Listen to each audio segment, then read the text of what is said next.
Prazer tê-los aqui conosco. Bom dia a todos, prazer tê-los aqui conosco. A vocês que estão acompanhando também de forma remota, sejam todos bem-vindos à Câmara de Comércio França-Brasil. Nós estamos aqui na reunião da Comissão de Bioeconomia, em que nós vamos ter a satisfação de contar com uma apresentação sobre um tema de máxima importância, né? Nós estamos falando já há tanto tempo sobre mudanças climáticas, necessidades de adaptação, a chamada emergência climática que nós vivemos, e todos os esforços que vêm sendo feitos tanto no contexto nacional, nas esferas nacionais, como na esfera internacional, para tratar deste assunto. E na esfera internacional, acontecem as chamadas conferências das partes, que são reuniões oficiais realizadas pelas partes da conferência, inicialmente a Convenção Quadro das Nações Unidas sobre Mudanças Climáticas, e todas as demais reuniões associadas a esse grande guarda-chuva, né? E vamos ter aqui, então, dois grandes especialistas para tratar deste tema, né? Rodrigo Slamski, né? Karina também, Ariana, que vão tratar do tema, aqui ambos do Gaia Silva Gaed. Eles vão se apresentar na sequência. Gostaria de fazer um pequeno spoiler, né, de um evento que nós vamos ter no dia 22 também, um evento extremamente importante para nós, da Comissão de Bioeconomia e da Câmara de Comércio, que é o Fórum de Bioeconomia e Sustentabilidade, que acontece na sua terceira edição aqui na cidade de São Paulo, e vai ter temas muito interessantes sobre essa agenda ESG, né, tratando de questões da máxima importância, desbravando fronteiras, né, em relação a assuntos que já vêm sendo discutidos, mas trazendo grandes novidades. Então, seria bacana poder contar com a presença de todos vocês que estão aqui, todos que estão acompanhando de forma remota. Então, passo a palavra ao co-líder Cyril Bellier. Bom dia a todos, pessoal que está online, pessoal aqui na Câmara.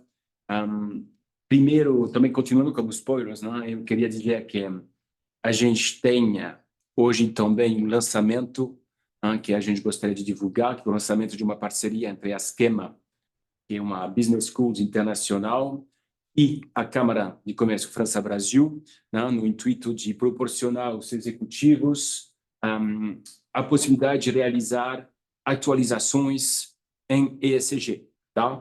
E a gente sabe que é muito dinâmico, não só em temáticas ambientais, mas também tem uma pressão normativa absolutamente tremenda, né? Exigências de demandas de relatórios. Então, a gente achou muito interessante contar com a Schema, né, para poder proporcionar aos associados esse módulo, né, de atualização, capacitação. São 60 horas de curso, uma parte online, uma parte presencial aqui na Câmara, apresentação de case de empresas francesas também, de destaque. Não vou me estender mais, mas vou convidar vocês que se interessam a ficar, né, a partir das 10h45, vai ter uma apresentação da reitora da Schema, né, e da professora principal, né, que vai articular esse curso, para explicar um pouco melhor sobre essa oportunidade. É isso aqui. Então, seguindo como programa também, eu gostaria de dizer, então, lembrar, né, de novo, então, quinta-feira que vem, dia 22, do seu fórum, e dia 10 de setembro, né, isso vai ser também lançado, um meio período de workshop, que é o Workshop ACT, para apoiar as empresas, ainda continuando esse fortalecimento dentro da área ambiental, né, para planejamento de redução, né, de pegada de carbono, que ir além, né, da conscientização, a gente espera agora trabalhar. Então, é isso. Hoje, a gente começa a falar, né, sobre COP, uma explicação da importância do papel das empresas privadas nas COPs, né? Também como isso se configura na prática, uma participação em uma COP, contando com a experiência do escritório Gaia Silva Gaed, e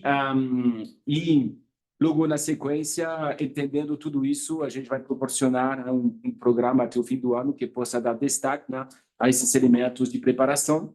Iniciamos dia 6 de junho as nossas discussões, já mapeamos a importância de trazer, né, um pouco de substância prática, o que estamos fazendo hoje, cumprindo como que tinha sido falado, as expectativas levantadas, E é isso. Então, aproveitam bastante. Certeza que todos dois vão aprender bastante também. Convido vocês online e vocês aqui do presencial para fazer perguntas, né? Fiquem à vontade, tá? A gente vai cuidar de poder fazer essa ponte entre online e o presencial.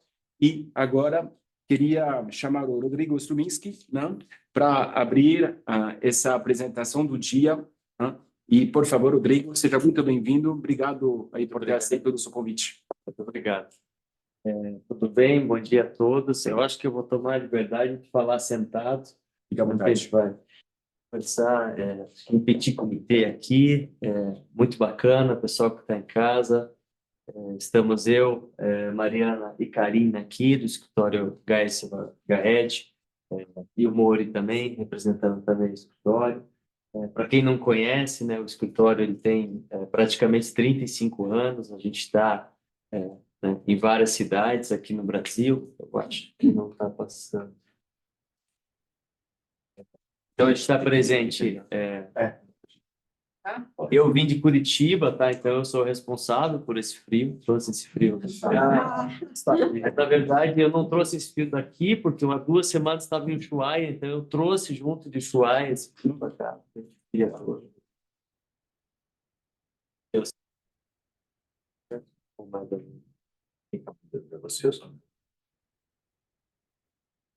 Agora sim. Então, agora pode colocar de volta, por favor. A gente já acerta aqui. E enquanto a gente acerta aqui o probleminha técnico, o escritório ele tem os 35 anos, né, amor? E a gente atua em várias áreas, mas a gente não atuava com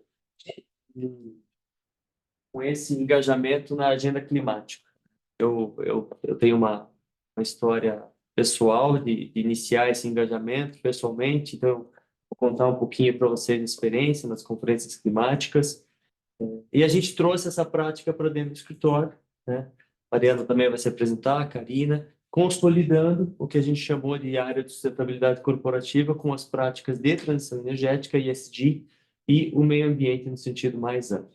Então, o escritório, né, está posicionado dessa maneira. A gente acabou de fazer, né, vai fazer agora, no final do mês, 11 meses de atuação, então é muito recente, nosso time.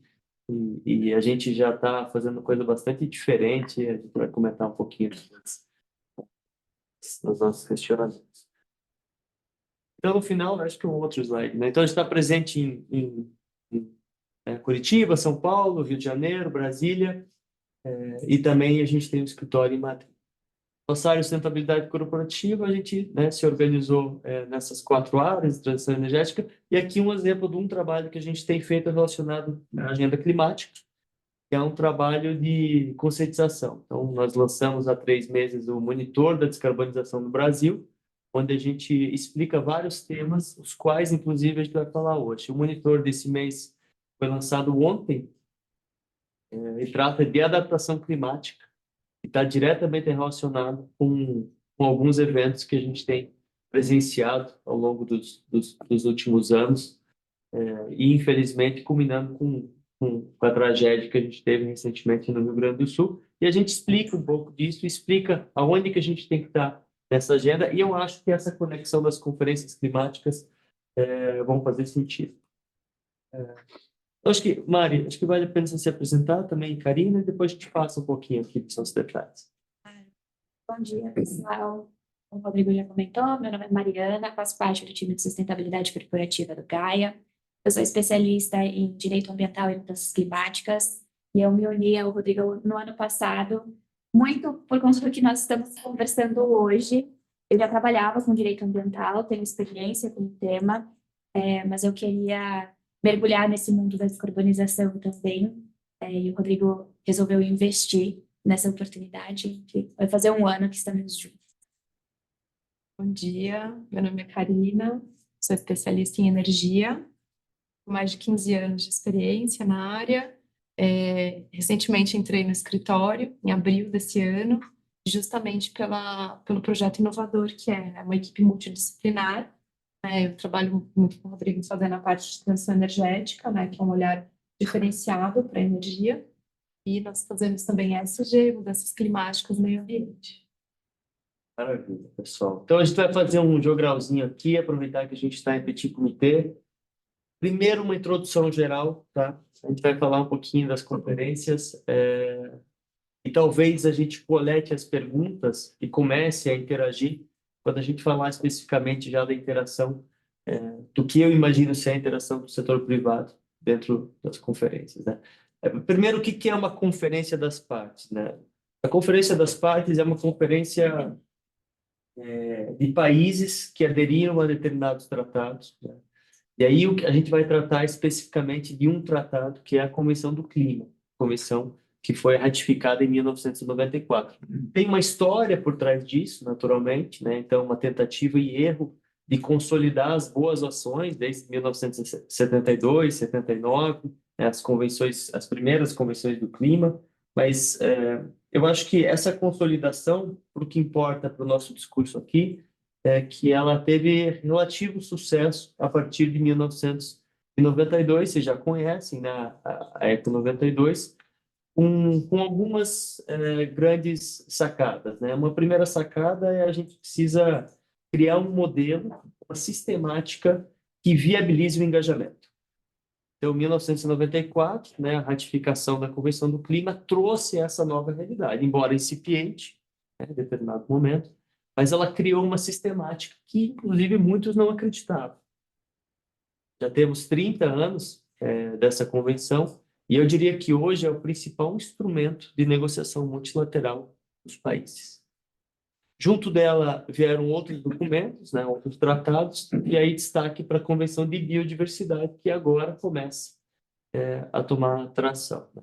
Naquela época tinha um outro documento, que acho que eu sou o limite da idade que lembro desse documento, que é a Agenda 21, Mariana provavelmente não era nascida, em 1992, mas o grande ponto aqui é que, junto com a Convenção da Biodiversidade, né, proteção da biodiversidade, e a Convenção do Clima, a Agenda 21 trouxe uma inovação, né?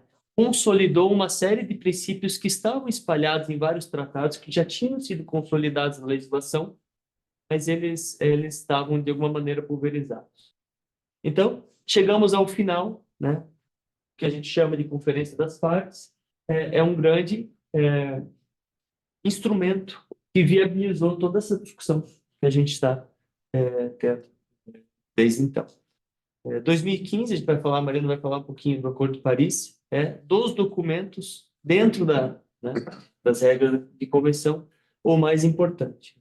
As partes, elas se organizam dentro desses frameworks, né, desses modelos, e, sobretudo, de uma maneira que a gente vai passar um pouquinho mais para frente, de uma maneira muito sistematizada. Então, toda a governança, a gente vai explicar um pouquinho como que ela de fato funciona. Então, aqui um pouquinho, né, essa foto icônica da Convenção 4, só para registrar. No sentido de estruturação, porque a gente entende que é relevante do ponto de vista de negociações multilaterais, vários princípios reverberaram, né? E aqui alguns exemplos, de forma essencial para que a gente chegasse nos resultados que a gente tem chegado hoje. Acho que o principal princípio, né, o principal modelo que de alguma maneira reverbera de modo muito interessante é que os países que de fato poluíram têm responsabilidade de solucionar essa poluição.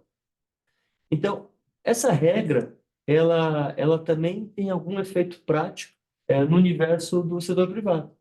Porque os países dito desenvolvidos, na época, os países do OCDE, a gente vai mostrar quais são os países que primeiro tiveram essa responsabilidade escancarada, eles precisam liderar essa agenda.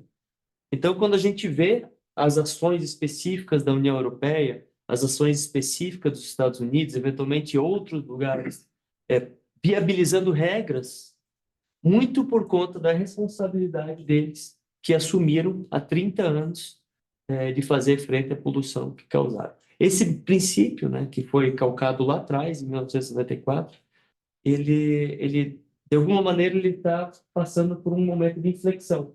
Sobretudo porque os países dito, né, em desenvolvimento também estão poluindo muito nos últimos 30 anos. E um outro destaque desse pode deixar aí. Um outro destaque, pode deixar nesse segundo. E um outro destaque desse modelo de princípio é que, na época, a gente sempre imaginava que a gente estava protegendo o meio ambiente para as próximas gerações. Então, vamos salvaguardar as próximas gerações. Nós agora somos a geração que precisávamos salvaguardar. Ou seja, já chegamos lá. Então, todo esse novo modelo, né, de reavaliação está dentro do contexto do próprio Acordo de Paris que a gente vai falar daqui a pouco.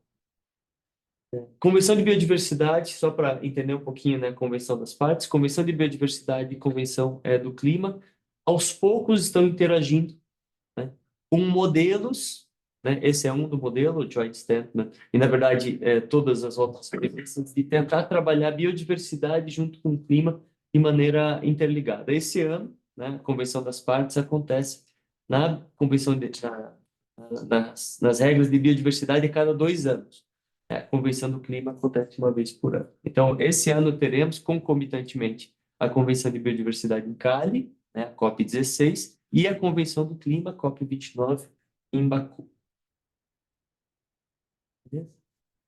As primeiras conferências do clima são as conferências que se sobressaíram logo após o estabelecimento da Convenção de 1994. Então, acontece uma por ano, né? A gente vai focar aqui em Convenção do Clima, especificamente, e a primeira em Berlim, que definiu as regras para o que a gente pudesse estruturar a governança que a gente conhece hoje das convenções climáticas, sobretudo a Convenção Quadro. Então, estabeleceu o Bonn como a sede, né, da UNFCCC, como é que a gente chama, né, Convenção Quadro para Mudanças Climáticas das Nações Unidas, dentre outras regras importantes. Em nenhum momento, né, essas convenções definiram o setor privado como, lá atrás, como um agente importante ou participativo. Pelo contrário, né? Essas regras são para estados-parte, países. Então, não tem a ver diretamente com a participação do setor privado. Aqui, para ilustrar, né, algumas COPs, todas as COPs que aconteceram, e as COPs mais importantes, com destaque a COP3 em Kyoto, que talvez você já tenha ouvido falar, né, que definiu as primeiras regras do mercado de carbono. A COP em 2009, que começou a puxar um pouquinho mais a agenda de financiamento climático, que a gente vai falar daqui a pouco. A COP em 2011, que formalizou as ineficiências dos últimos acordos sobre financiamento climático. Então, por exemplo, o tal dos 100 bilhões de dólares que deveriam ser aportados por aqueles países que, de fato, poluíram, foi definido aqui. O mecanismo de Varsóvia, uma COP também importante sobre perdas e danos, bastante relevante do ponto de vista de adaptação climática, que está no nosso monitor da descarbonização do Brasil. E aí, o que a gente chama a era do Acordo de Paris. Né? O que é essa introdução, toda essa introdução para vocês, e a Mari vai comentar um pouquinho sobre o Acordo de Paris. Em nenhum momento o setor privado é chamado para essas conferências.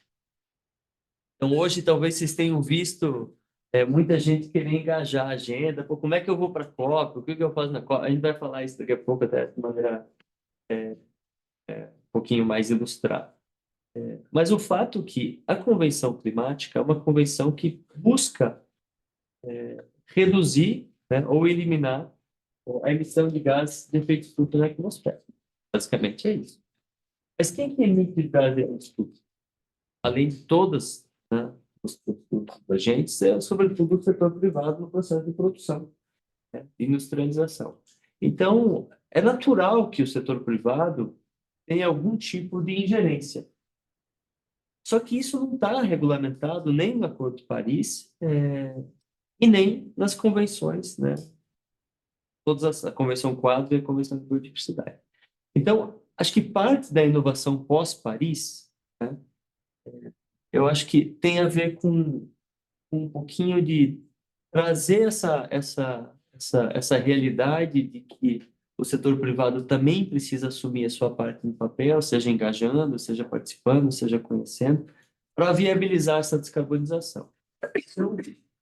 Então, se a gente fizer um comparativo da agenda ESG com a agenda Net Zero, né? Então, a agenda ESG melhorar práticas de governança, sobretudo governança socioambiental, com uma agenda climática, eu vou investir na descarbonização da minha indústria, a gente começa a entender que o setor privado começa a ser chamado também para assumir a sua responsabilidade. Então, imagine, lá em 94, a responsabilidade por quem poluiu é do setor público, e continua sendo dos estados, porque eles, de fato, que propuseram várias medidas que incentivaram a carbonização do planeta. Mas eles não conseguiram resolver o problema e tudo indica que não conseguirão resolver o problema. Aí entra o setor privado. Eu tenho uma forte crença de que o setor privado é o único que vai conseguir resolver o problema da descarbonização no mundo. Seja por conta de bons negócios, né? Seja por conta de uma regulação bastante ostensiva. Então, um pouquinho Se disso. me permitir, Claro. você tenha essa convicção. Eu estava lendo um estudo ontem, né, da agência Havas, que é uma agência de estudo, agência de propaganda global, né? E 64% dos consumidores têm a mesma convicção do que você, porém, apenas 7% acredita que estão fazendo o suficiente. É isso. E é legal porque essa percepção nas conferências climáticas, que a gente vai ilustrar a partir de agora, ela pode passar essa imagem. Então, né, o nosso fechamento, eu acho que vai ser muito em linha com essa mensagem, né? O que e como a gente pode, né? Como a gente pode atuar. Acho que, Mari, comenta um pouquinho do Acordo de Paris e a gente volta aqui nessa parte. Só vou dar um passo atrás para contar um pouquinho também da história do porquê que o setor privado hoje em dia ocupa um espaço tão importante nessas negociações. Lá em 92, quando nós estávamos assinando a Convenção Quadro, ao mesmo tempo no Rio de Janeiro aconteciam algumas negociações fora do que a gente chama de venue, né, fora do local de negociação oficial, no Aterro do Flamengo. E nesse local, muitas ONGs, número sem precedentes de ONGs e de organizações da sociedade civil se organizaram para discutir o tema. Foi ali que, de fato, a sociedade civil passou a entender o seu papel e entender que poderia participar das negociações formais, ainda que de uma forma lateral, pressionando a tomada de decisão, não tomando ela diretamente. E ao longo do tempo, a gente vê que essa pressão se torna cada vez mais importante. No ano passado, o Rodrigo estava presencialmente em Dubai, na última COP que aconteceu, e a pressão do setor privado e das ONGs, em especial, se mostrou muito importante para a decisão final. Ao longo da COP, a presidência lançou algumas decisões que desagradavam, talvez, uma parcela da população, e muito por conta da pressão das pessoas que estavam lá, não efetivamente dos países, mas do setor privado, dessas organizações da sociedade civil, que as decisões foram sendo alteradas. É óbvio que sempre considerando o interesse de todos, é uma organização, negociação multilateral, precisa ter o que a gente chama de consenso, o Rodrigo vai falar um pouquinho mais à frente sobre isso, que é algo muito difícil de chegar com países tão diferentes, com realidades tão distintas. Mas é só para ilustrar como isso já é uma realidade. Enfim, entramos na era do Acordo de Paris, que é o último grande tratado internacional sobre mudanças climáticas. Quando eu falo sobre esse assunto, eu chamo de Bíblia das mudanças climáticas, porque de fato e ele vem para atualizar, ou pelo menos para ser um segundo passo ao Protocolo de Quioto. O Acordo de Paris tem, diferente do Protocolo de Quioto, um mecanismo em que todas as partes signatárias passam a ter uma obrigação. No Protocolo de Quioto, em especial, nós tínhamos o que a gente chama de mecanismo top-down. Como existia uma meta a ser cumprida, os países considerados industrializados à época tinham uma meta de descarbonização, alguns mecanismos específicos que poderiam se utilizar para atender essa meta, quem cumpria a meta eram eles. No Acordo de Paris, a ideia é diferente. Todos têm uma meta, mas essa meta é definida de acordo com a capacidade de cada país, de acordo com a realidade de cada país. E é o próprio país que define essa meta. é o que a gente chama de contribuição nacionalmente determinada, que deve ser submetida para a Convenção Quadro, né, para os órgãos de supervisão aprovadas. Existem órgãos que analisam se de fato essas metas estão de acordo com o que a gente precisa ou não, mas no fim do dia quem define a própria meta é o país. E é uma inovação interessante, porque tem um detalhe aqui. Embora seja o país que defina a meta, é uma obrigação ser cumprida. Embora você tenha a discricionariedade de definir o que é que você tem maior ingerência, o que tem maior capacidade de atuar, no final do dia você precisa atuar. Essa é a grande inovação do Acordo de Paris. O Acordo de Paris estabeleceu algumas metas importantes, entre elas a necessidade de mantermos o aumento da temperatura global a 1,5 graus Celsius, e tentar dar todos os esforços necessários para não passar de 2 graus. E essa é uma luta que nós estamos enfrentando nesse momento. Além de facilitar a capacitação, fluxo de financiamento, que é um tópico bastante importante, e permeia todas as discussões das COPs desde o seu início.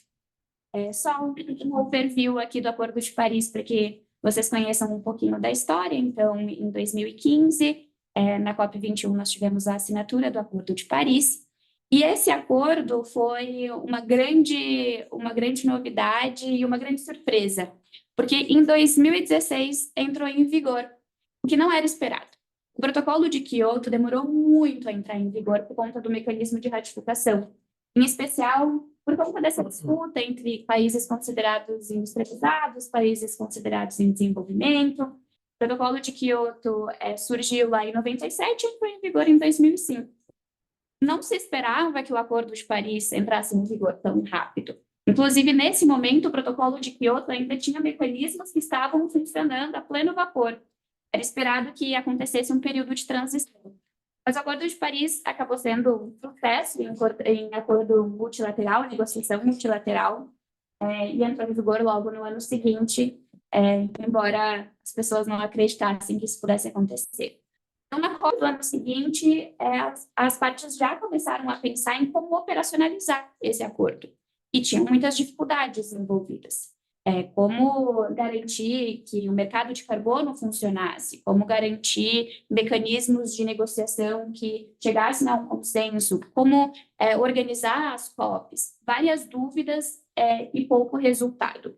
Isso porque, embora o Acordo de Paris seja um sucesso, também é muito aberto. Você garantir que um acordo internacional seja aceito por tantas partes diferentes, ele não pode cravar nada em pedra, ele precisa ter uma casca jurídica. Então, as partes começaram a pensar em algum mecanismo que pudesse operacionalizar e tangibilizar esse acordo. Foi aí que o livro de regras do Acordo de Paris começou a ser discutido em Katowice. Uma COP muito importante que conseguiu não concluir o livro, mas garantir que boa parte das disposições fossem discutidas, só que um ponto ficou de fora, um ponto muito relevante, que é o mercado de carbono. E não sei se vocês já ouviram essa história, mas o Brasil teve um papel muito importante em travar a discussão aqui. O Brasil, que historicamente era conhecido como um país que facilitava a negociação, auxiliava a desentravar as discussões, foi o grande entrave para a discussão final do livro de regras do Acordo de Paris. Passamos um pouquinho para frente, temos a COP26 em 2021, a COP pandêmica. Como o Rodrigo comentou, historicamente as COPs acontecem todos os anos, excepcionalmente acontece alguma situação que não permite que ela ocorra, foi o que aconteceu em 2020 por conta do Covid. Então, a COP que aconteceria em 2020 foi adiada para 2021 e aconteceu em Glasgow, na Escócia. Foi uma COP muito importante, foi ali que o livro de regras do Acordo de Paris foi concluído. E então, no ano passado, nós tivemos a COP 28, que aconteceu em Dubai. Foi uma COP que começou controversa, porque nós estamos, e a Karina vai falar um pouquinho mais para vocês sobre isso, em um momento de discussão sobre a transição energética, discussão sobre o uso de combustíveis fósseis.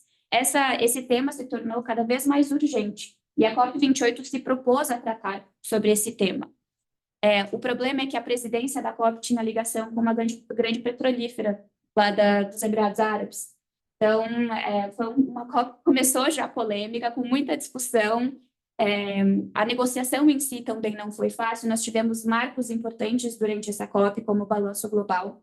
O Balanço Global é um mecanismo estabelecido pelo Acordo de Paris para garantir que as partes estão seguindo para o caminho certo, que as contribuições nacionalmente determinadas estão, de fato, atingindo, ou pelo menos adotando os meios necessários para atingir as metas estabelecidas, manter a temperatura a 1,5 ou não chegar a 2 graus de aumento de temperatura.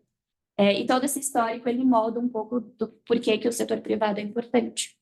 Durante a COP28, nós tivemos posições distintas do setor privado, com a participação, inclusive, de algumas empresas muito importantes e relevantes internacionalmente do setor de combustíveis fósseis, de fossil fuel.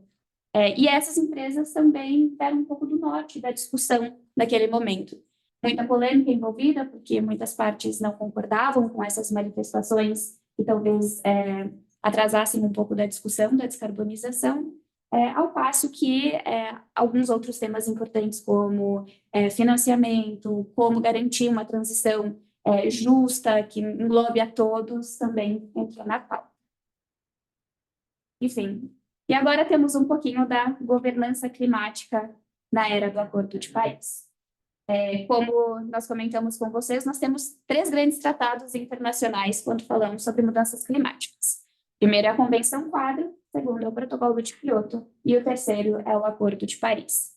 Cada um desses tratados internacionais tem mecanismos específicos de organização, que a gente chama de Conferência das Partes. Essas conferências acontecem no mesmo momento. Então, nós temos a Convenção Quadro como um guarda-chuva, como uma tentativa inicial de organização de todas as partes em prol das mudanças climáticas, do combate às mudanças climáticas. Ao mesmo tempo, a Conferência das Partes do Protocolo de Quioto. Nós estamos num momento bastante específico do Protocolo de Quioto. Talvez vocês já tenham escutado falar no mecanismo de desenvolvimento limpo, um mecanismo de flexibilização desse tratado que permitia a compensação de emissões do abatimento das metas dos países dito industrializados à época.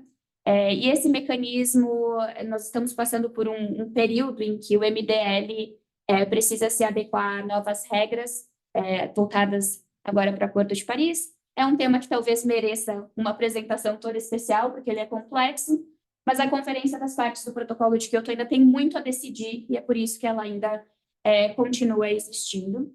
E a Conferência das Partes do próprio Acordo de Paris. Então, são esses 3 órgãos que funcionam concomitantemente, todos os anos se organizam, a gente chama de COP, mas ao mesmo tempo acontece a Conferência do Protocolo de Quioto e a Conferência do Acordo de Paris. Acho que é legal também comentar aqui que a COP é a COP 29, agora em Baku, vai ser a COP 30 no Brasil. Então, a CMA é a CMA 7, né? CMA 7 do Acordo de Paris, e no Quioto talvez seja 23, alguma coisa assim. Então, os números vão, né, sendo alterados de acordo com as reuniões das partes. A gente tentou fazer algo proprietário aqui, eu confesso que não está terminado, mas eu acho que dá para dar uma boa visão da governança. É um trabalho que a gente fez bebendo de várias fontes para explicar um overview do que é essa governança, para vocês também entenderem aonde o setor privado daqui a pouco vai entrar nessa história. Então, em cima, não aparece aqui, mas em cima da estrutura dos 3 tratados sobre clima tá as regras das Nações Unidas. Então, eu diria que se tiver um guarda-chuva em torno disso, as Nações Unidas, embora não seja diretamente ligado, mas tem muita estrutura que conversa em relação a outros acordos das Nações Unidas. Mas então, esses 3 tratados têm toda uma estrutura burocrática. E essa estrutura ela é formada por grandes órgãos que são bem importantes do ponto de vista do caminhar da agenda, né? Uma reunião que acontece concomitantemente às conferências são o que a gente chama as reuniões dos órgãos subsidiários, o SPI e o Substat, ok? Essas reuniões acontecem 2 vezes por ano, normalmente junto com a COP, uma delas, e talvez você já tenha ouvido falar na pré-COP, que fica em Bonn, na Alemanha, geralmente, mas não necessariamente, né? Pode acontecer em outros lugares. Então, temos hoje, eu tive recentemente em Bonn, na Alemanha, em junho, era a pré-COP de número 60. Então, o que que acontece nessas pré-COPs? Elas organizam toda uma agenda para as COPs. Então, são os órgãos científicos, né, e os órgãos de administração, de estruturação, de gestão. Para baixo disso, que é o que a gente tentou organizar, fique em vontade de tirar foto, tá? Depois, acho que é uma boa consulta. Vários comitês técnicos, vários comitês de financiamento e vários comitês tecnológicos, com grupos específicos para a estruturação de um item de agenda mandatado nas conferências do clima. Então, a gente vai falar, por exemplo, do New Collective Quantified Goal, que é um item de agenda mandatado para você estruturar uma nova meta de financiamento climático a ser definida em Baku, que está dentro dessa estrutura. Então, para vocês entenderem o modelo de governança climática do ponto de vista de Estado, né, das partes. Aonde que está o setor privado aqui? Em nenhum lugar. Então, qual a importância do setor privado? Do ponto de vista de governança climática, nenhuma. Mas eu discordo dessa afirmação do ponto de vista material, do ponto de vista essencial, que é exatamente o que a gente vai tratar daqui a pouco, como a gente vê a entrada do setor privado na agenda. Pode passar.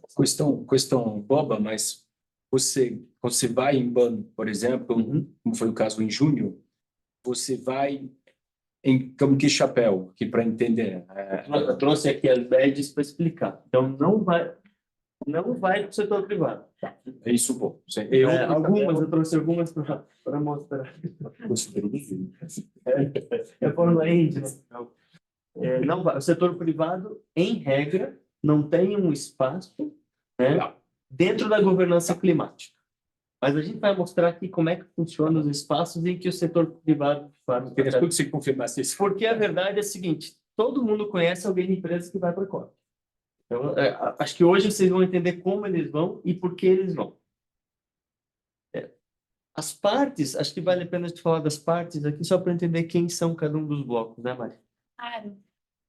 Nós organizamos as partes nesses 4 grandes blocos. Existem algumas outras divisões, a gente vai passar rapidinho. São muitas siglas, mas esses 4 grandes blocos auxiliam a entender.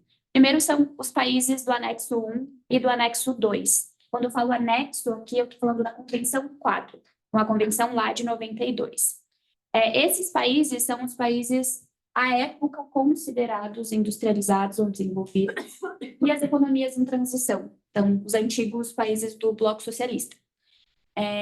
E são partes que, logo depois, no protocolo de Kyoto, tiveram metas a serem atendidas e são conhecidas também como anexo 1 do protocolo de Kyoto. Sobretudo os países da OCDE, né, na época, países que eram dito desenvolvidos. Exatamente. O anexo 2 já são os países considerados desenvolvidos sem as economias em transição, que são os países que precisavam aportar dinheiro. Em termos claros, é isso, é aqueles que, de certa forma, tinham a responsabilidade de pagar as emissões históricas causadas até aquele momento. Nós temos também os países não anexo, ou seja, não estão listados em qualquer anexo, são os países considerados em desenvolvimento. É um conceito que a gente tem até hoje, o Brasil se insere aqui, a China se insere aqui, mas como o Rodrigo comentou, esse tema já está em debate, porque os países considerados em desenvolvimento também têm se tornado grandes emissores, em especial após os anos 2000, isso gera muita discussão durante as COPs. E nós temos também os países menos desenvolvidos, é uma lista ali de 47 países, o nome é autoexplicativo, que tem características e merecem também um tratamento adequado, em especial porque são os países, de certa forma, mais afetados pelas mudanças climáticas. Que um exemplo são as pequenas ilhas, que acabam perdendo seu território, muitas vezes por conta do aumento do nível do mar, e eles têm também enfim, um lugar especial nessas discussões. Enfim, nós temos aqui uma diferenciação entre as partes do Acordo de Paris e as partes do Protocolo de Quioto. Como eu comentei com vocês, no Protocolo de Quioto nós tínhamos aquelas metas, então partes do Protocolo de Quioto são os anexo 1, né? São essas partes que tinham obrigação de cumprimento das metas, enquanto no Acordo de Paris, todos os signatários, é um acordo com adesão universal, 198 signatários são considerados partes e têm metas a serem atendidas de acordo com as suas características e capacidades. Eu acho que começa com essa divisão de blocos, a gente começa a entender por que o setor privado é essencial. Lá atrás, né, esses grandes blocos foram organizados em qual metodologia? Sobretudo do ponto de vista econômico.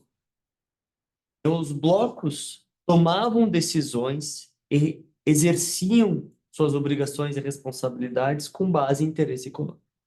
Então, o bloco do OCDE, bloco de quem não tinha tanto dinheiro, bloco que não tem nenhum dinheiro. Então, a influência dos interesses econômicos nas decisões de clima é o fator-chave para o setor privado, dentro das regras da Convenção, Protocolo de Quioto e do Acordo de Paris. Agora, isso tem sido escancarado. Então, provavelmente, né, o setor privado entendeu que essa força, né, do jeito que a convenção é organizada, essa força, e eu não vou chamar isso de lobby, porque não é lobby, mas é de fato o interesse econômico genuíno daquele determinado poder, centro de decisão, de exercer sua influência, por intermédio da sua diplomacia. Então, eu vou dar um exemplo para vocês aqui. Antes a gente falar de grupos específicos, que é muito mais legal do que os anexos, eu acho. A gente tem hoje o chamado BIC. Quem são os BICs? Né? São 3 países: Brasil, Indonésia e Congo. Por quê? Florestas. Porque eles têm as maiores florestas tropicais do mundo. Por que eles se reúnem? Para exercer a sua influência em torno da defesa ou do aproveitamento da bioeconomia da floresta tropical. A gente tem, fora da Convenção Climática, os BRICS, que vocês conhecem, né? A gente tem a China mais G77, que eu vou explicar assim, a OPEC mais. Então, a formulação inicial de interesse econômico em torno de 4 grandes blocos, chamados anexo, não anexo, e os países menos desenvolvidos. E essa mudança para escancarar o interesse econômico, juntando, independente do anexo, os países, é que demonstra o interesse por trás disso. E o interesse é, basicamente, como que a economia pode se desenvolver. Então, o setor privado entendeu isso. E aí eu digo setor privado, não necessariamente são só empresas, né? São organizações governamentais e não governamentais que tenham interesses econômicos por trás disso. Quem que pode participar das convenções climáticas? É a tua pergunta, né? As partes, então toda a diplomacia, quem vai representar o país durante a negociação, e aí o país tem a discricionariedade de escolher quem os representa.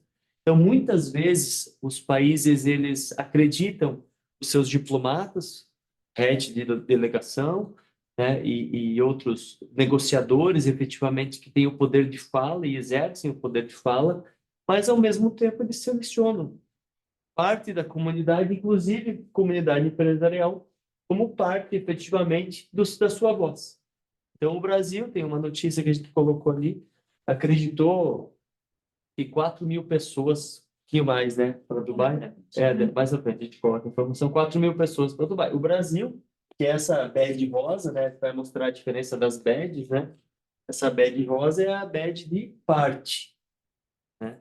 Então, quem tem a badge rosa tem acesso às negociações, ao local de negociação e pode, provavelmente, né, acompanhar todas as negociações com algumas exceções específicas. Então, primeiro, o setor privado não tem uma badge específica, né? Não tem acesso à acreditação específica. Além das partes, quem também é acreditado? As agências das Nações Unidas, as agências específicas, organizações intergovernamentais, organizações não governamentais e outros observadores específicos. Então, daqui a pouco a gente mostra a badge específica, mas basicamente são partes e não partes. E por isso, você deve ter ouvido falar um conceito também recente, que são non-parties stakeholders, que é um conceito meio novo, mas que tem sido utilizado para trazer à tona essa influência do setor privado, sobretudo, mas não só, né, e outras organizações que apoiam a execução da convenção. Isso tomou força a partir de 2015, no Acordo de Paris. Então, exemplos de empresas que, de fato, engajaram, inclusive essa Vesp está ali, engajam, de fato, como parceiros. Você apoia uma ação específica, um convênio que você faz com a Convenção Quadro, né, com a governança da Convenção Quadro. Então, por exemplo, a Microsoft, ela não é patrocinadora das conferências, mas ela apoia toda a tecnologia por trás das conferências, né?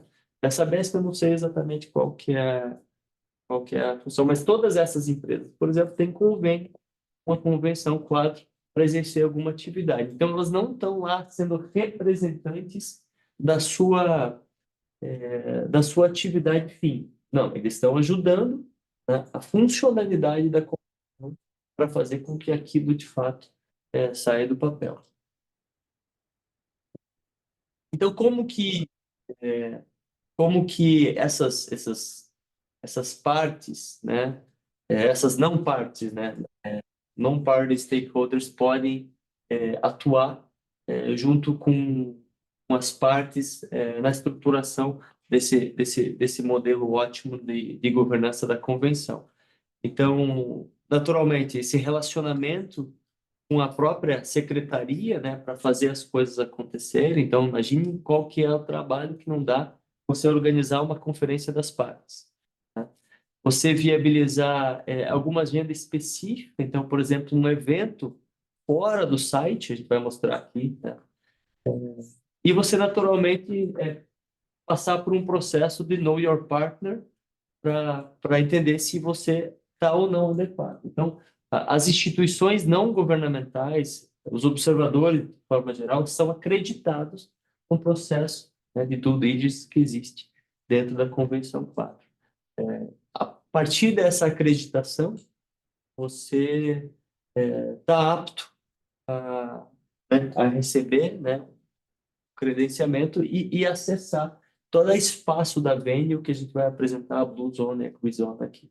Então, isso é muito recente do ponto de vista do setor privado e empresas. Mas desde sempre, e a Mari bem comentou, os observers, né, os observadores pressionam, né, as decisões e observam, apoiam, conversam com os diplomatas para fazer frente a um assunto específico. Então, aqui são, para ilustrar para vocês as badges, né, quais são. E eu trouxe algumas mesmo para ilustrar, que eu peguei então separadinhas. Então, para quem tá em casa, pode ver no monitor, mas para quem não está. Então, por exemplo, né, na COP aqui, a COP do ano passado, né, eu tive representando, junto com uma organização não governamental, apoiando o governo da Guiné Equatorial. Então, tem uma organização não governamental que tem um convênio com vários países africanos que não têm capacidade de representação. Então, eles pegam especialistas no mundo todo que podem apoiar, acompanhar, reportar o que está acontecendo, sem poder de fala, né? Embora eu pudesse pegar essa badge, levantar a mão e falar numa reunião, eu não faço isso, porque eu não tenho poder de fala de acordo com... Então, quem que fala é o head da delegação, são os diplomatas, mas você acompanha, ajuda, assessora, né? Comunica. Então, né, a maioria já foi com Guiné Equatorial, eu nunca fui com o Brasil, porque parece São Tomé e Príncipe, e aí também como observer, né? E aí observador, nesse caso aqui, foi com uma organização da juventude da Europa, simplesmente reportando o que acontecia. Mas além de observador, tem as organizações da ONU, observadoras, e tem toda a parte de press, né, de imprensa que também participa. Então, veja, não tem setor privado. Não existe badge setor privado. Né? Mas o setor privado está lá. Como que ele está lá? Vai comentar um pouco. Não, talvez estava pensando se tem necessidade de um esclarecimento, não aqui ou no público online, sobre essa parte. Se, sem questões por enquanto. Tá bom. E sem dúvida, né? Acho que como que o setor privado está lá. Uma pergunta, talvez que não tenha sido abordada ou que eu não ouvi. Como é que se escolhe a localidade para fazer as COPs? Tem não é sorteio, né? Cada continente deveria receber em determinado momento para fazer uma rodada, como é que chama isso? Rodízio. O rodízio.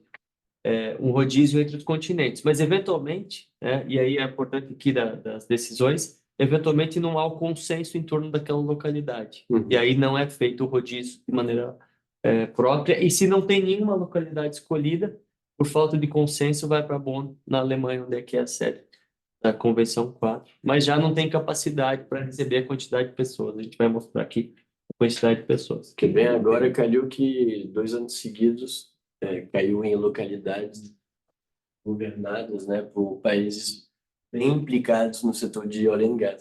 O presidente da COP vai ter agora em Baku, teve uma carreira no setor de petróleo e gás, né? Sim. Então, fica aí a pergunta de que seriedade tem essas COPs, né, sendo governadas por pessoas que não têm interesse numa transição energética, né?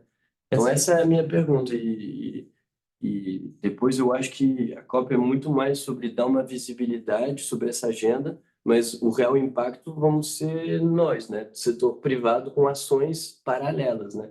Por exemplo, eu falo em nome da Business France, né, a agência de comércio do governo da França. A gente vai estar montando, né, uma agenda paralela à COP, pré-COP, né, como você disse, tem as agendas pré-COP na Alemanha, Bonn, mais institucionais, mas acredito que possam ter também agendas pré-COPs de ações mesmo, privadas, né, para mostrar onde a gente pode caminhar, que soluções podemos encontrar, onde a gente pode colocar diversas inovações sustentáveis.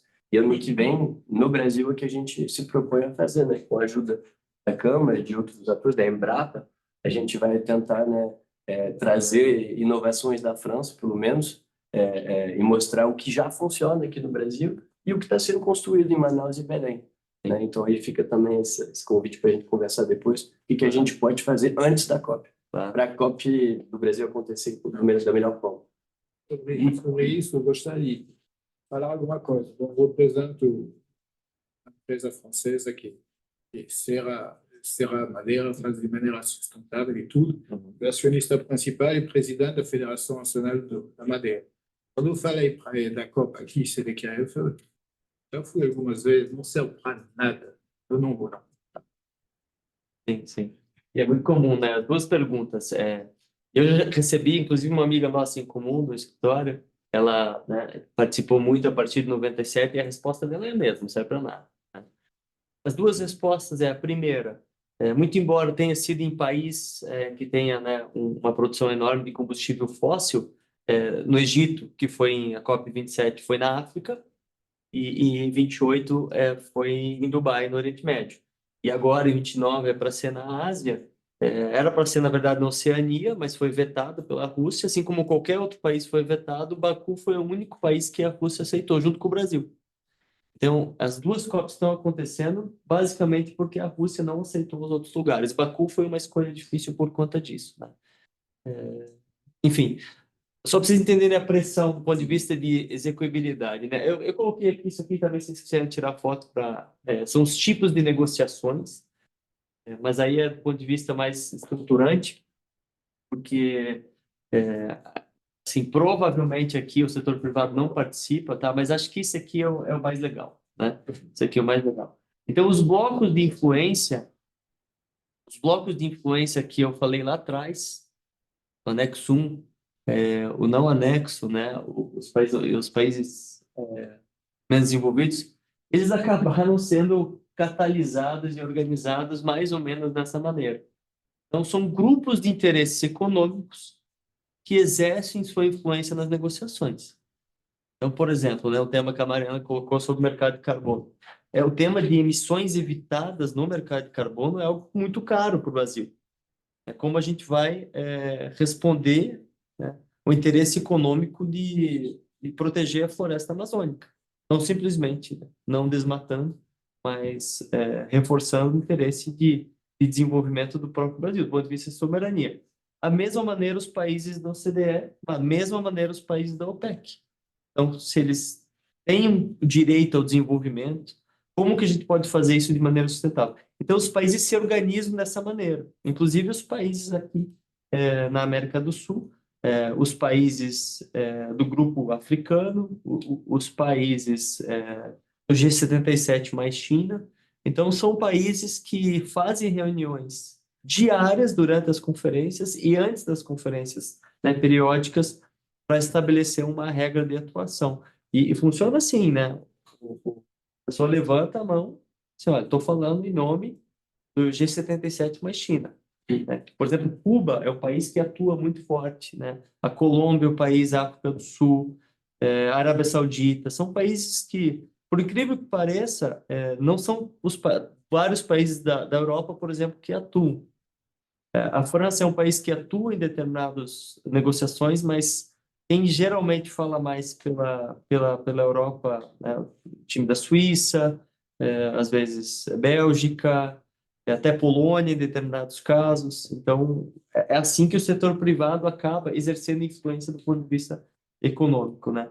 E também, só para destacar aqui, todas as decisões não são nas regras da convenção, elas são por consenso, significa que nem todo mundo precisa concordar, não é isso, mas não pode ter objeção.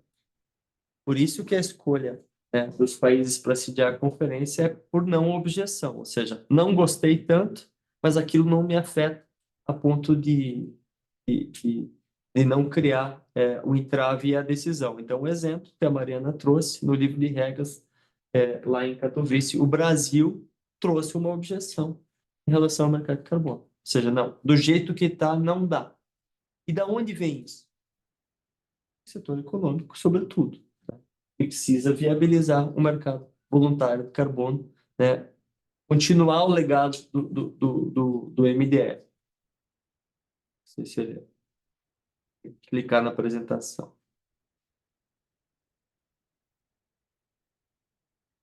Vocês podem clicar. Tá dando. Vou clicar na apresentação, por favor. Agora foi, né? E aí um giro para as conferências, vocês, né, teve um overview de cima, né? Quantidade de pessoas que de fato compareceram às conferências. Vejam, essas pessoas não são membros da diplomacia, né? Então, da onde vem essa quantidade de pessoas que de fato, né, cada vez mais acessaram as conferências, né? Boa parte é do setor privado.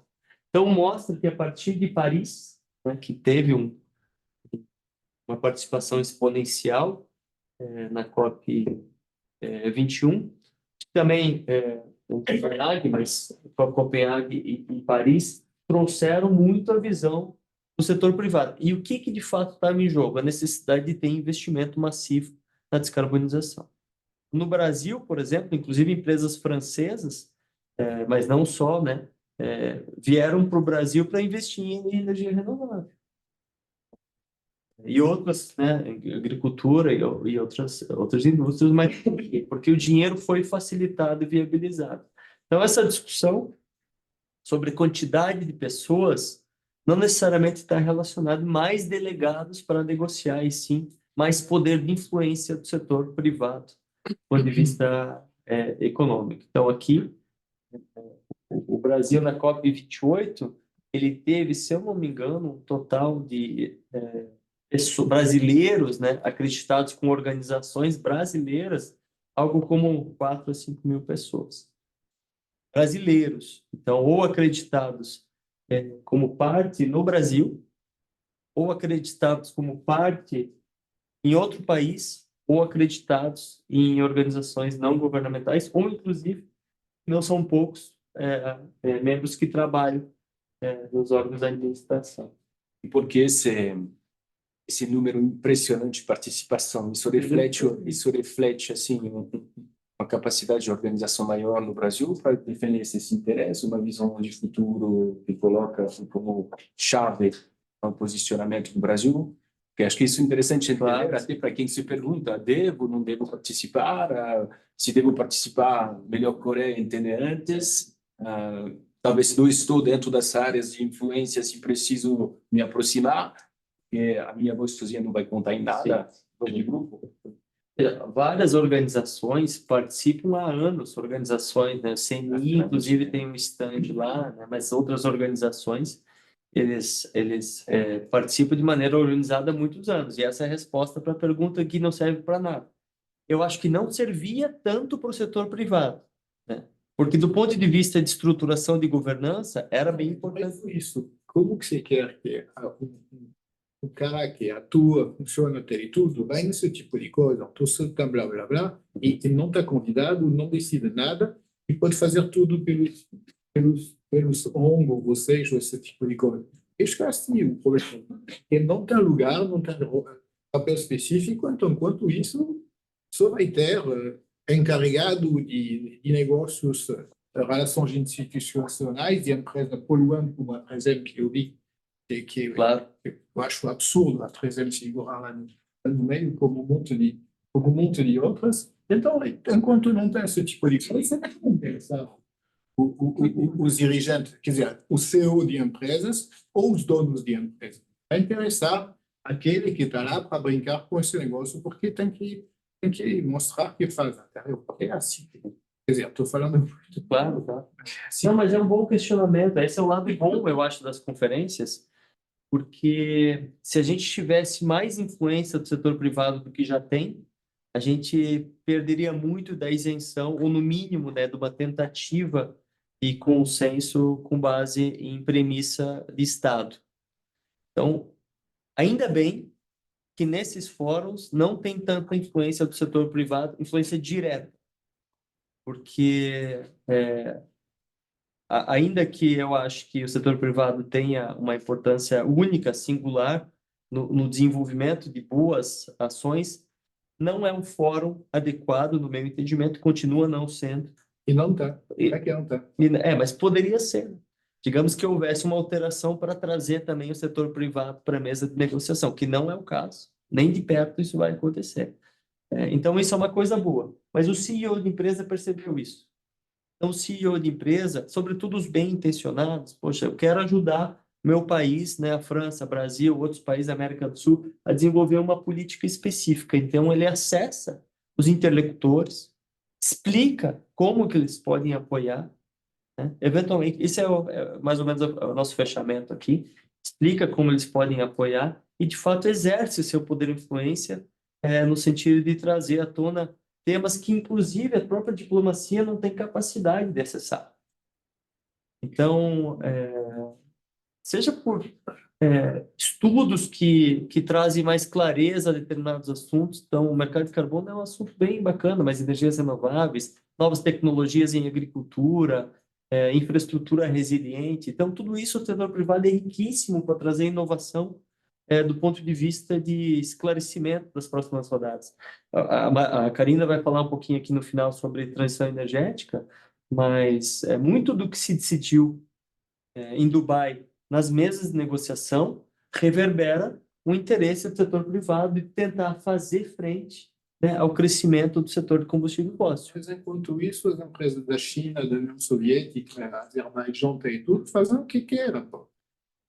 Isso daqui é evangelismo dos europeus, tá?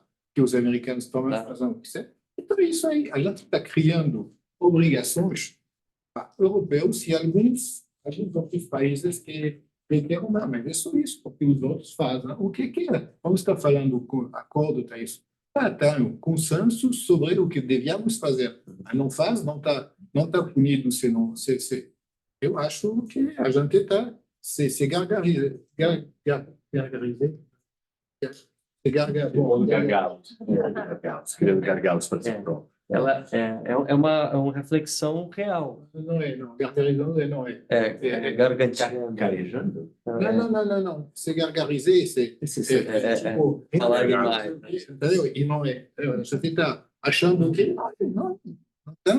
não tem essas obrigações. Tá Mas bom? apesar disso tudo, você tem também uma situação que está piorando a cada ano. Concordo. E, por outro lado, teve também avanços fenomenais realizados, né?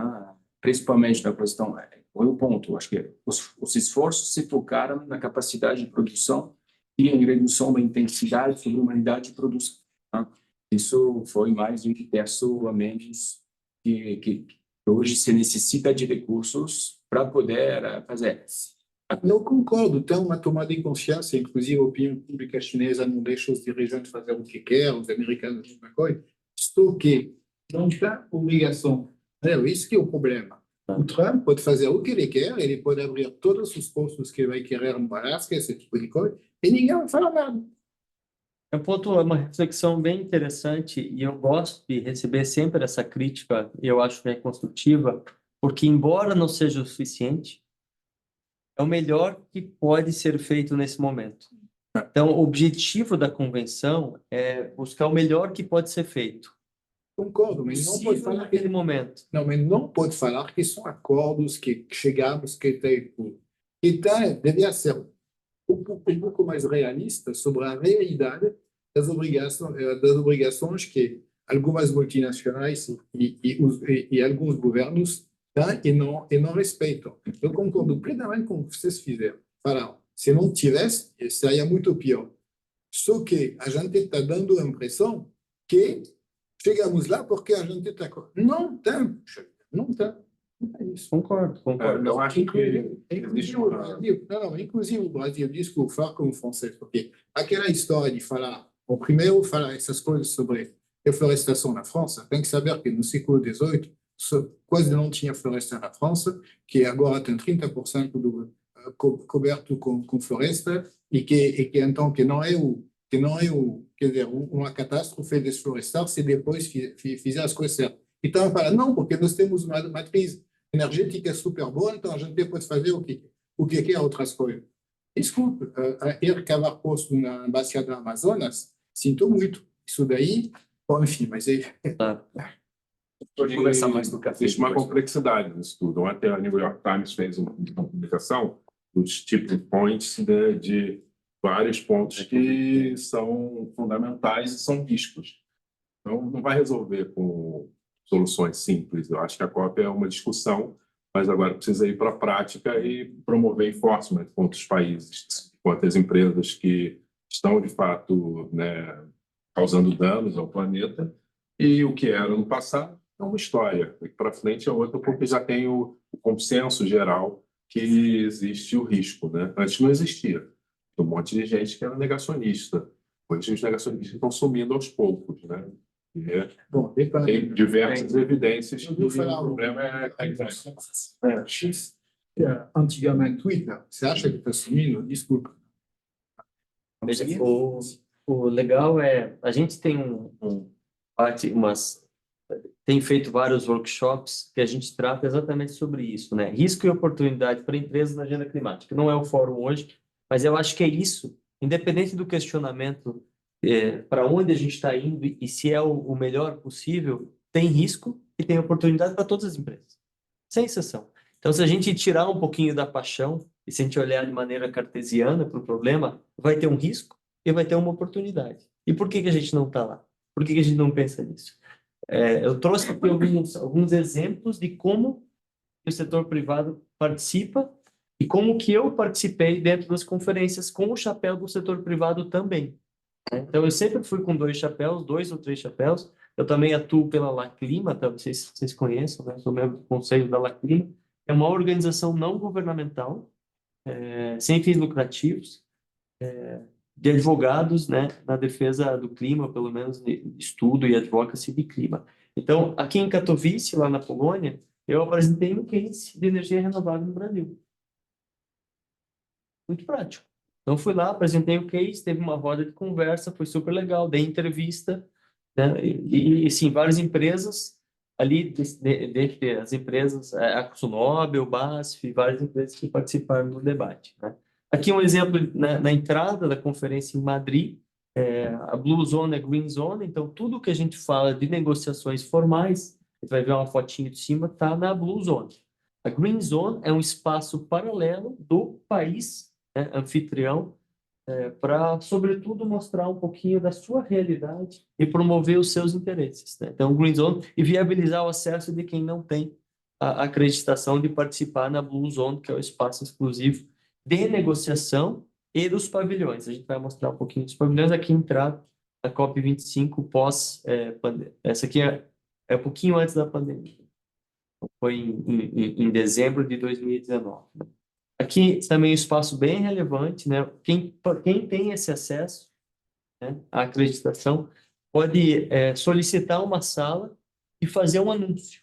Então, essa aqui é uma sala de anúncios, né? A press conference, ela acontece. Então, os países podem escolher, as organizações podem escolher fazer anúncios. Então, você vai, programa, você faz o anúncio. Aquele anúncio é televisionado para o mundo todo, né? Entra na agenda formal. Então, aqui o exemplo. Então, por exemplo, né, o Brasil fez em Dubai um anúncio bastante importante, né, que ele estava estruturando um modelo de financiar a floresta pelo mundo.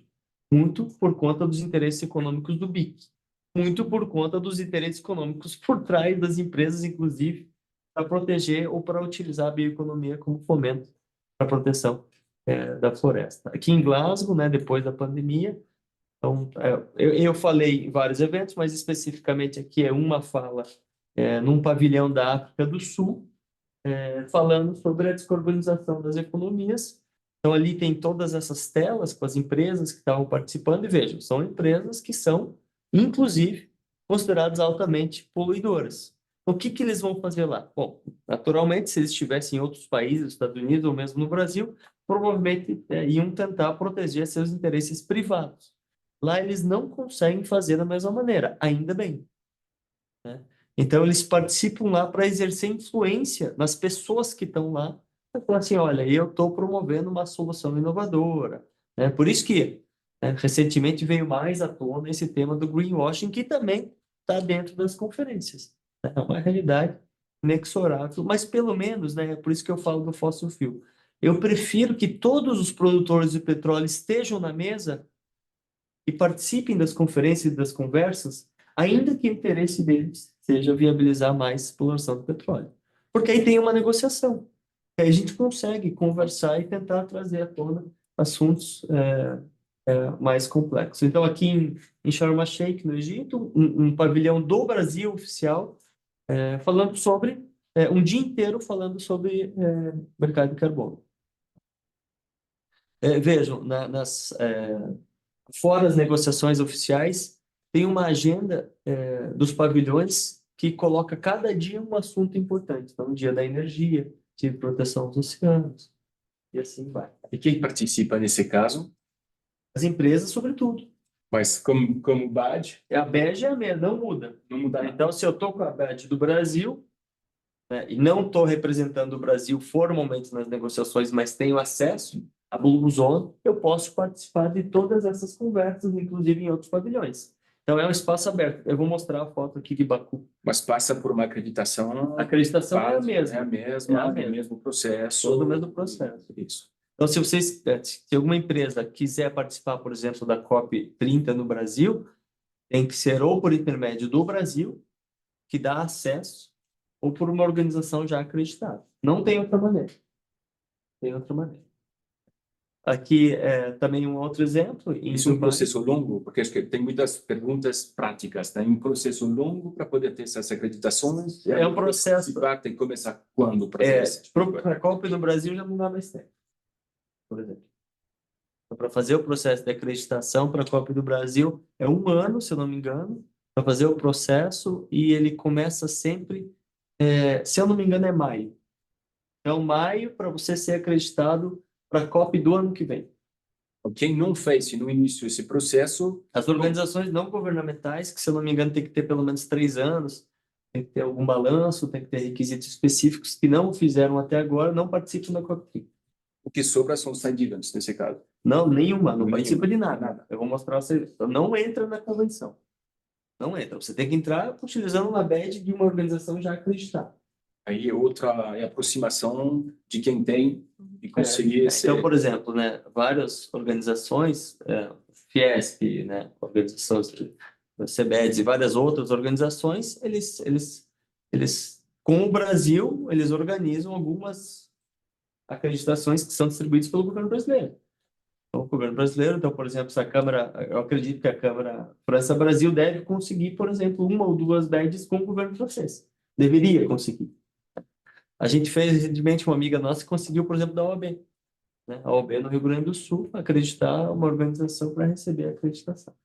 Mas o que você falava do Business France, aí você Sim, já- aí são eventos anexos. né? Anexos, Não é. depende dessa organização. Vocês Nós podem organizamos ter uma com a diferença. Embrapa, com o mapa, inclusive com o Brasil, né? Você Sim. bem mencionou, o país hóspede, né? Claro. Que tem a liberdade de criar outros eventos, se ele quiser. Aqui, ó. Então, essa aqui é um mapa de Baku. Essa aqui não é a COP28, essa aqui é Baku. É 28. Ano passado. Aham. Essa aqui é, então, Dubai. Dubai aconteceu ano passado na Expo 2020. Eu não sei se vocês conhecem a Dubai, mas a Expo 2020 é um espaço de inovação que foi construído em 2020 com vários grandes empreendimentos, obras muito, muito bonitas, inclusive. Então, o espaço foi lá, é mais afastado. Então, aqui é a Blue Zone, então, é um espaço em que essas acreditações são necessárias. A Green Zone é um espaço que não é necessário acreditação, embora tenha a parte de segurança, né? Mas, então, não é necessário acreditação. E os off-site events, que podem ser antes ou durante a conferência. O Brasil fez muito off-site event em Dubai. Então, tem aquele hotel bem famoso na Palmeira, hotel, esqueci o nome do hotel. Acho que é. E a Cini fez um evento lá, ficou bem legal. Eles estão com a Dani lá. Então, assim, todos os brasileiros estavam lá, os congressistas estavam lá, né? Então, o presidente do Senado, o presidente da Câmara, vários parlamentares, né? A gente convidou, por exemplo, para um evento o ministro Lewandowski para participar. Então, tudo isso é uma estruturação. O Pacto Global do Brasil fez evento off-site fora. Então, o setor privado, ele aproveita que as pessoas foram para lá, que tem influência na agenda do clima e se organiza em torno da agenda. O que é a Climate Week em Nova York? Né? A gente está indo de novo esse ano. Ano passado a gente foi também. A Climate Week em Nova York é só isso, basicamente. É muito menos qualquer tipo de formalização e mais eventos paralelos que acontecem para influenciar a agenda. Então, o setor privado está lá. Né? O setor privado, por exemplo, de seguradoras na Climate Week, eu recebi agora um e-mail da Aon, por exemplo, convidando para um evento enorme que vai acontecer num dia, promovendo a agenda climática das seguradoras, uma agenda de riscos climáticos. Então, onde que está o setor privado? Aqui, né, nessa história. Se tem acreditação, pode ir para a Blue Zone. Se não tem, provavelmente é off-sites. Mas ninguém vai do Brasil para Baku de uma empresa se não tiver acreditação. Então, é um pouco esse processo. Aqui é a entrada, então aqui é o espaço que separa, né, no metrô, Blue Zone Delegates. Então, só quem é da Blue Zone pode entrar a partir dali. Aqui uma sala de Media Center. E aqui uma sala de negociação em que só entra, normalmente, com a badge rosa, né, de parte. E em alguns casos, somente Head of Delegation. Mas em muitos casos, o observador pode entrar e só observar naturalmente para reportar. Então, determinada reunião, ela muda um pouquinho. Esse aqui é Dubai, então, na esquerda, o pavilhão do Brasil. Então, o bloco Blue Zone, ela é feita do pavilhão, ela é organizada com o pavilhão das negociações, os pavilhões dos países, os pavilhões das organizações não governamentais e os espaços de eventos dentro da Blue Zone ainda. Um dos espaços de evento é esse da direita, que o Brasil fez a proposta Instrumento Global para a Proteção de Florestas Tropicais. Eu acho que dá. Tem como clicar, é um videozinho, se tiver som, senão senão eu faço sem o som. Então aqui, Tem som. pode ser. Tá baixinho esse aqui, tá? Estou mostrando todo o mapa da Blue Zone em Dubai, que é enorme, tá? Enorme.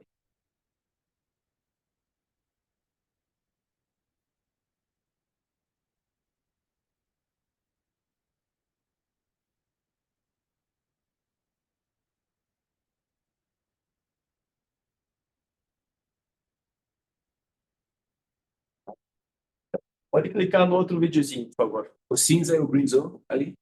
Tudo isso aqui é Blue Zone. Tudo. Tudo. Mesmo, Tudo isso aqui. mesma parte. Pode clicar no outro vídeo, por favor.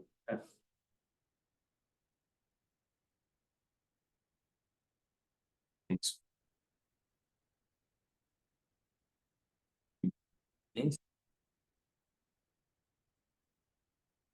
Então, toda hora, eu vou falar aqui, o pessoal de casa está escutando. Então, toda hora tem duas telas. A tela com os eventos de negociação dentro da Blue Zone e a tela com outros eventos. Então, negociação, pô, eu quero acompanhar o mercado de carbono. Então, você entra na sala. Tem gente que só acompanha o artigo 6.4 do mercado de carbono durante toda a conferência. Então, acompanha só as negociações do 6.4. Tem gente que só acompanha a nova meta global de financiamento. Tem gente que do setor privado vai lá e não tem acesso à BED, nem entra na sala de negociação. Não tem acesso. Não pode.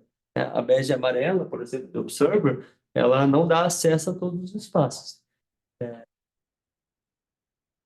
E aqui, um pouquinho de como a gente traduz isso no escritório para os clientes. Então, a gente faz materiais específicos contando essa história. Então, esse aqui, vocês vão ver essa apresentação, tem um hiperlink aqui com os materiais.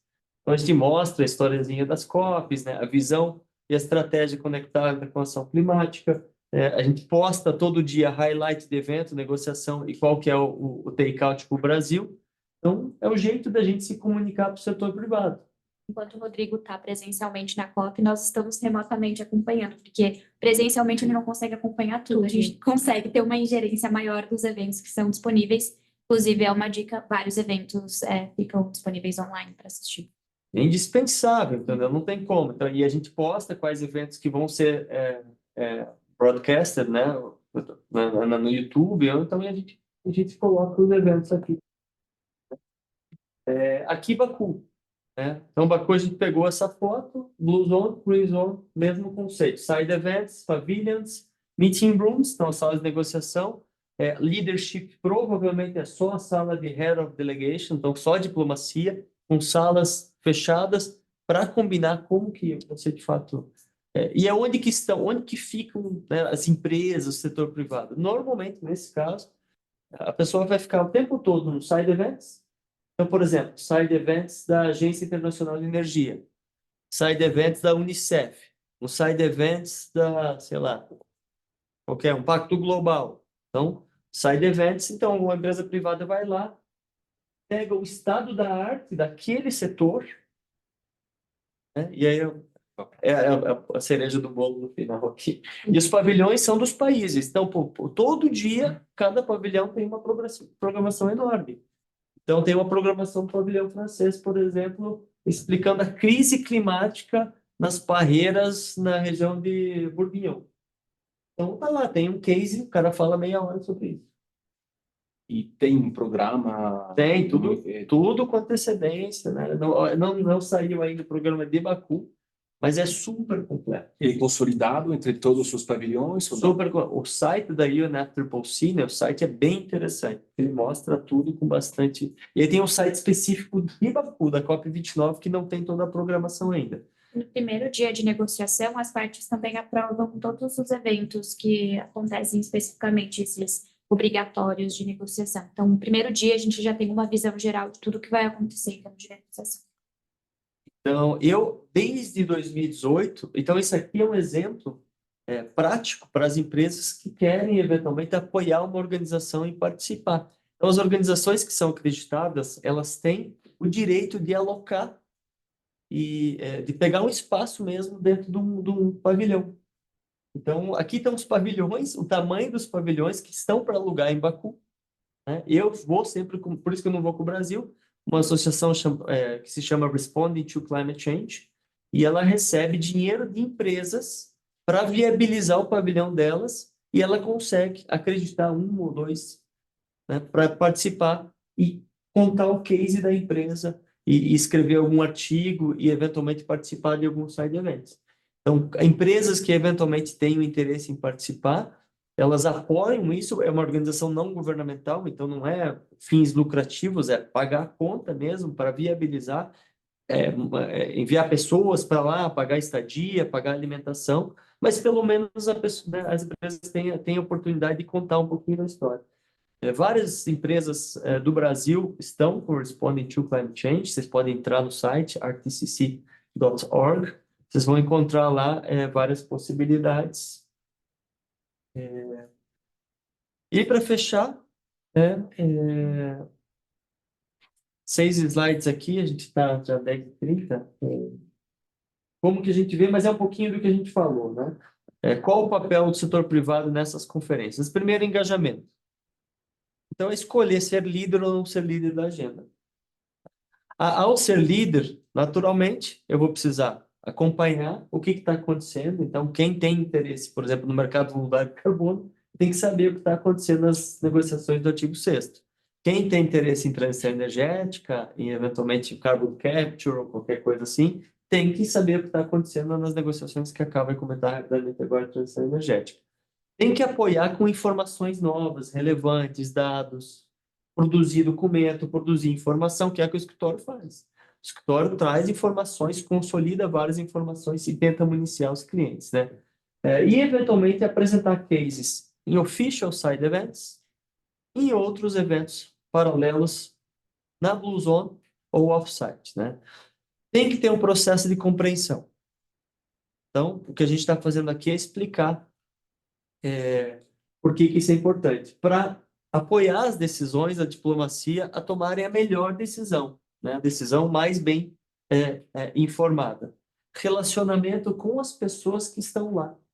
Então, isso também é importante para o setor privado, né? Isso é uma tecla que a gente bate bastante. Não é fazer turismo, não pode ser fazer turismo. Você tem que ir lá.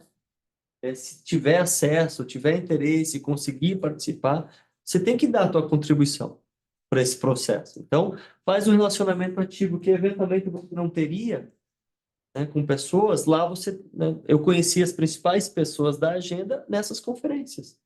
Então, né, os parlamentares, eventualmente os membros do Poder Executivo, inclusive o presidente. Você tem acesso, por exemplo, lado a lado do Bill Gates, lado a lado do Charles, em determinados casos. Você não vai necessariamente conversar, mas eventualmente tem um cara que eu amo de paixão, que eu sempre converso, é um cara extremamente que eu não sei se vocês conhecem, o Jeffrey Sachs. Jeffrey Sachs é maravilhoso. Quando que você vai ter acesso a ter uma conversa com o Jeffrey Sachs? Nunca, certo? Mas enfim, ele está lá, conversa com você, explica o que está acontecendo, é um cara extremamente ativo na agenda, Al Gore, esses caras que eventualmente você vai conversar. Então, pô, uma empresa, isso é riquíssimo, né? Sem dúvida. E sem falar para os brasileiros, né? Então, e você acaba criando uma certa amizade, né? E gestão de dados e informação. Então, conectar os dados que estão dentro daquela realidade com a nossa realidade. Por isso que a gente traz aqui essa questão do aculturamento, a liderança na tradução desses tempos para o Brasil. Então, é assumir essa responsabilidade, que é o que faz o escritório, de explicar o que está acontecendo e tentar ajudar quem quer ajudar, e quem quer participar, ou quem está descrente, né? Eventualmente, né? Apoiar os agentes e o processo nacional e subnacional. Então, vocês fazem a ponte. Think global, act local. Simples assim. Então, você está lá pensando, estruturando, puta, esse negócio nunca vai acontecer. Bom, nunca vai acontecer mais ou menos, né? Para quem trabalha com financiamento climático, que é o nosso caso, que a gente vai dar como exemplo aqui, acontece na prática. As empresas se beneficiam. Risco e oportunidade, né? E apoio no aculturamento dos ajustes necessários. Então, pô, vem uma notícia nova. Qual que é a notícia? A Karina vai contar aqui, transição energética, né? Phase out de carvão em algum momento. Poxa, então, as termoelétricas a carvão tem que começar a se preparar do ponto de vista da adaptação. Falei demais, pessoal. Agora, Mariana e a Karina vão concluir. Bom, rapidamente, pessoal, em relação à transição energética, a gente chama atenção para a COP de 26, que aconteceu em Glasgow.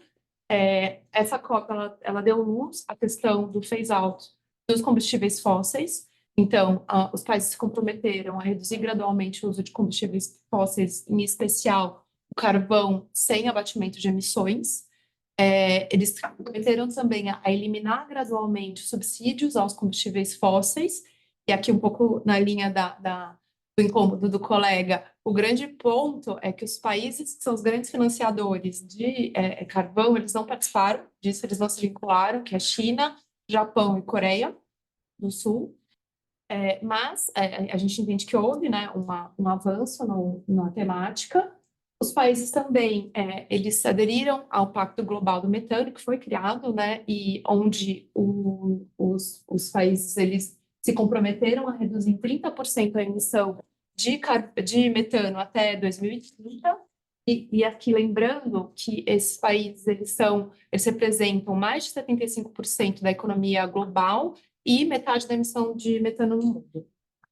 A gente também teve na COP26 o Just Energy Transition Partnership, onde a União Europeia, UK, os Estados Unidos, a França e a Alemanha, eles juntaram, né, eles se comprometeram a disponibilizar dinheiro público e privado para os países que têm o interesse em fazer planos de transição energética justa, para ajudar esses países a acelerar essa transição. Então, o primeiro país que apresentou o seu plano foi a África do Sul, que recebeu 8,5 bilhões de dólares, depois o Vietnã, depois a Indonésia e Senegal, por último.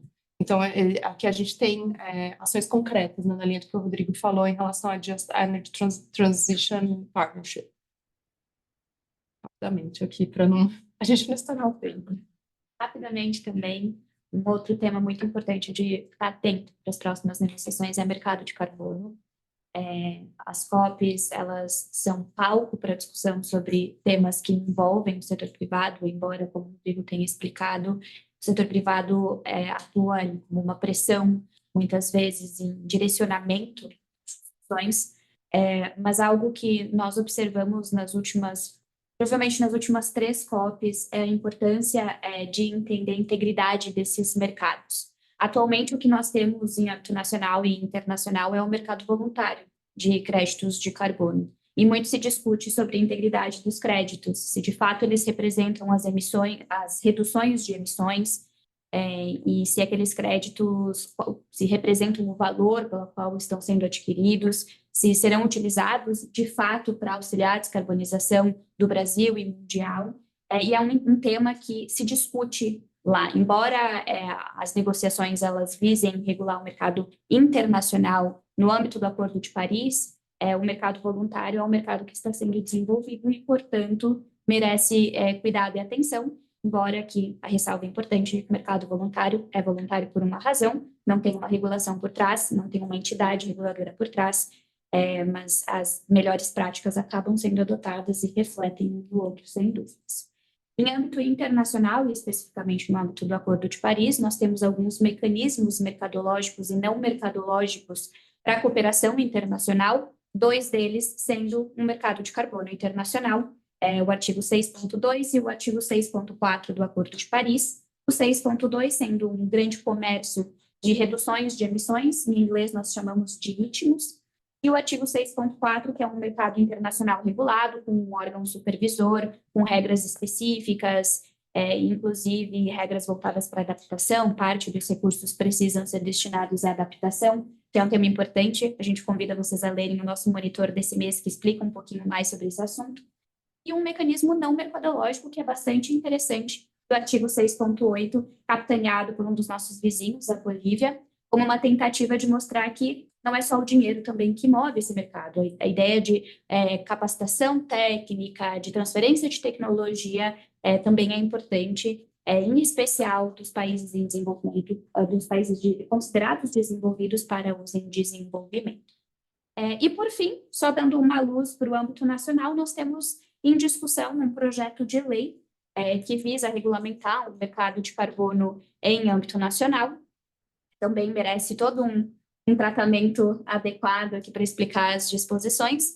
Está em trâmite no Senado Federal, ainda não foi aprovado, mas as determinações em âmbito internacional acabam, sem dúvidas, influenciando a nossa tomada de decisão em âmbito nacional, em especial porque o projeto de lei visa atender às nossas contribuições nacionalmente determinadas. Então, as metas a serem estabelecidas contribuirão para as metas nacionais do Brasil. Como que faz isso? Como que garante uma conexão em âmbito nacional e internacional? Quais serão as empresas de fato obrigadas? Enfim, como que vai se dar o funcionamento do mercado em âmbito nacional? Nós já temos as diretrizes nesse projeto de lei. Há expectativa de que esse projeto seja aprovado. Eu estou cansada de falar para os meus clientes que vai ser aprovado todo ano, então não vou prometer nada, mas há uma expectativa. Deveria sair. Deveria, mas é por provável. Em tese, sim, era uma expectativa que a gente tinha para a Copa do ano passado. Inclusive, teve uma corrida contra o tempo no ano passado. Uma Copa sendo aqui. Ah, não, para a Copa do Para a ano que Copa, vem, sem sim, dúvida. de 25, sim. Porque é uma eleição complicada politicamente, né?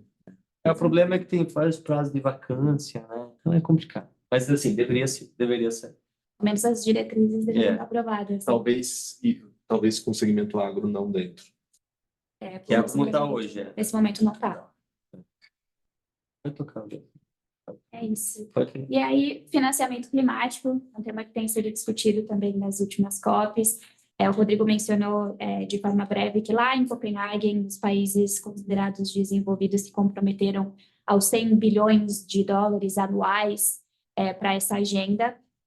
Esse compromisso foi renovado até 2025, durante a COP26, porém, já se debate muito esse valor. Se de fato é o valor necessário. Alguns já discutem que estaríamos na casa dos trilhões. Então, 100 bilhões anuais já não seriam suficientes para mitigação e adaptação climática.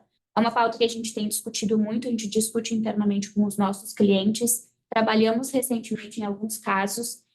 Financiamento climático, de forma geral, a garantia de mobilização de fluxo financeiro. Nós trabalhamos em alguns casos em que o governo alemão e o governo britânico, em uma outra situação, disponibilizou uma determinada quantia para apoiar projetos aqui no Brasil. Tem todo um regramento específico que precisa ser atendido, mas a ideia por trás é esse fluxo, essa mobilização de recursos para apoiar a descarbonização. E é um tema que vai ser discutido na COP29. Provavelmente, esse vai ser o principal tema, porque nós precisamos, a partir de 2025, definir novas metas. E como essas metas serão definidas e qual vai ser o prazo e, enfim, como que nós vamos atender aos objetivos do Acordo de Paris até 2025, 2030, 2050, lembrando que o objetivo internacional é que a gente neutralize as emissões até 2050. O que, enfim, nós ainda estamos off track. A gente ainda não está nesse caminho, embora a expectativa dê, né, Rodrigo? Aqui um pouquinho da nova meta que a Mari acabou de... Isso para a gente fechar, né? Tem uma coisa bastante inédita, que é a troika da presidência. Então, desde Dubai, Baku e Brasil, por serem países, inclusive, que estão alinhados do ponto de vista dos anexos lá atrás, eles tentaram unir forças para também trazer mais gente, para, sobretudo, aumentar a ambição em adaptação e mitigação, então promover novas estruturas. Isso vai reverberar muito aqui no Brasil, né? Cumprir metas e mobilizar recursos. Agora, acho que aqui Baku, né, saindo do Dubai para Baku, agora, esse é o último slide. Só para a gente concluir, aí podemos aproveitar e pegar uma pergunta, acho que a gente tem 2 minutos no máximo. O que isso, eu acho que espero que tenha ficado claro, assim, no sentido de que o setor privado mais influencia do que exerce o poder de decisão na hora das negociações, mas essa influência tem sido cada vez mais importante para que as decisões caminhem para o sentido da descarbonização e para a não descarbonização. Então, a força contrária versus a força em benefício da descarbonização são forças que interagem de maneira concomitante, sempre pensando nos interesses nacionais. Então, agora a gente vai ter a renovação das NDCs, que a Mari comentou, e essas NDCs criarão regras, conceitos, riscos e oportunidades para as empresas no país. Então, um exemplo que a gente cita aqui recentemente é o programa Mover, que substitui o Rota 2030 para benefícios da indústria logística, por exemplo, incentivos inclusive fiscais, que tem muito a ver com o resultado da COP28 no Dubai de eficiência energética. Então, com requisitos de reciclabilidade de veículos, redução da pegada de carbono. Então, isso deve acontecer com mais veemência a partir dessas decisões que vão sendo tomadas. E o que vai acontecer no Brasil, né? O Brasil vai ser um palco, sobretudo, do tema adaptação. Porque a gente perdeu um pouquinho do timing de descarbonizar o planeta e como que a gente vai se adaptar a essa nova realidade. Então, o Brasil vai ter, e vai ser super desafiador, porque o Brasil não tem estrutura, né? A Belém não tem estrutura para receber a quantidade de delegados. O Brasil né, tem pouco tempo para se estruturar, enfim. Mas já está decidido, é o que vai ser, e somos, né, o país anfitrião da COP, que marca 10 anos do Acordo de Paris, não é nada oficial, mas são 10 anos do Acordo de Paris, então é significativo, assim como o Brasil recebeu, que o mais 20 está recebendo Paris mais 10. Então, agradeço, né, agradecemos a participação. Convite, se der tempo, a gente pega, acho que tem 4 ou agradecimentos, tá? Não sei se a gente tem tempo. Talvez uma pergunta. Tem uma pergunta online para você, Rodrigo. Em 2023 foram quase $1 trilhão de créditos negociados. Como os frequentadores dessas reuniões e o mundo estão vendo esse ativo ambiental, sendo que existem muitos escândalos, inclusive com a Verra, além do interesse da China em transformá-los em ouro negro, uma quase moeda? Legal. É uma ótima pergunta. Não existe crédito bulletproof. O que existe é, inclusive, o Verra e outros certificadores estão cada vez mais melhorando o seu critério, né, e acreditação de projetos de crédito de carbono, sobretudo créditos de emissão evitada em floresta. Então, claro, sempre há pessoas que se beneficiam de alguma brecha ou eventualmente cometem crime, que é o que aconteceu recentemente, uma operação deflagrada pela Polícia Federal, que são crimes, de fato, que envolvendo fraudes e muitos anos em documentos. Isso vai acontecer em todo lugar. Eu quero crer, não sei se o Fernando concorda, que a gente vai conseguir chegar a uma realidade mais equilibrada em relação ao crédito do mercado voluntário, e sem dúvida vão continuar existindo e devem continuar a existir com toda a segurança e com toda a governança que precisamos ter. Essa operação greenwashing foi feia. Foi. Mas aí quando envolve dolo, né, quando envolve fraude, praticamente impossível, né, quando envolve atos dolosos, né, crimes, tem que ser tratados como crimes e as pessoas precisam ser, né. Mas a reputação do Brasil foi muito ruim. Reputação, assim como, né, o Brasil tem casos, eventualmente, de tráfico de droga, tráfico de arma, violência, a gente tem que entender que, né, não somos um país que tem poucas dificuldades, pelo contrário. Então, não vai ser um mar de rosas trabalhar na Amazônia. Queria dar acho que o Cirilo fez uma colocação falando do porquê que o Brasil costuma ter esse volume de pessoas credenciadas, né? Eu sou o Dia da Terra Brasil e faço parte da iniciativa global do Earth Day. Legal. E estou vinculado ao Canadá fortemente, que também é o que refundou a Operação Francesa. E eu acho que é uma sensação que eu tenho quando a gente fala de ECO 92, é um marco, um divisor de águas no ambientalismo global. Quanto também acho que tem que se pensar que tudo isso caminhou muito para aquilo que você descreveu muito bem, tem muito lobby envolvido, é um grande show, se você for pensar a quantidade de deslocamento envolvido, tudo isso acarreta, há muitos questionamentos em torno do que significa a COP em si, né? Mas a ECO 92 é um marco que faz com que o Brasil seja visto, e eu vejo quando eu faço uma reunião por semana com França e Canadá, eles enxergam a gente como um país com um papel fundamental, e tanto que para a gente tem um peso, tem sido uma expectativa muito grande no nosso desenvolvimento enquanto iniciativa, porque nós somos detentores da maior biodiversidade, como você mesmo colocou, né, do BIC, das principais florestas. Então, acho que há, sim, uma enorme expectativa em torno do que vai acontecer em Belém. Concordo com um colega no quanto a gente enxuga gelo, ou, né, nesse tipo de... Mas, como você disse, se a gente não fizer ou não tiver esse fórum, a gente perde bastante ao mesmo tempo. É um local de encontros e de possibilidades de mover um pouquinho mais as pedras aí para um caminho melhor, né, em relação ao futuro do planeta.